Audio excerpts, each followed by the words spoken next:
দক্ষিণ আমেরিকার দেশ কারেন্সি হিসেবে চলে ইউএস ডলার, আর পাহাড় সমুদ্রের মিশেলে চমৎকার আবহাওয়া। ঠিক ধরেছেন, আজ কথা বলছি ইকুয়েডর নিয়ে। একজন স্টুডেন্ট হিসেবে ইকুয়েডরে থাকা, খাওয়া এবং ইনকামের আসল চিত্রটা তুলে ধরা।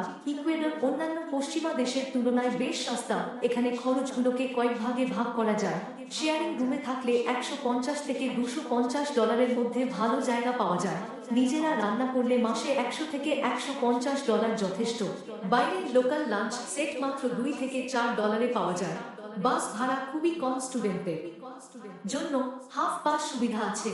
কুইটো বা কুয়েনকা শহর স্টুডেন্টের জন্য সবচেয়ে জনপ্রিয়। ইকুয়েডরে বর্তমান মিনিমাম ওয়েজ মাসে $460। ফুল টাইম স্টুডেন্টরা পার্ট টাইম করে সাধারণত $200 থেকে $300 আয় করতে পারে। দক্ষতা অনুযায়ী আরও বেশি ডলার ইনকাম করতে পারে। যদি আপনার লক্ষ্য হয় কম খরচে দেশের বাইরে থাকা এবং সুন্দর পরিবেশে পড়াশোনা করা, তবে ইকুয়েডর আপনার জন্য ভালো অপশন হতে পারে। ভিডিওটি ভালো লাগলে সাবস্ক্রাইব করুন এবং ইকুয়েডর নিয়ে আর কি জানতে চান কমেন্টে জানান।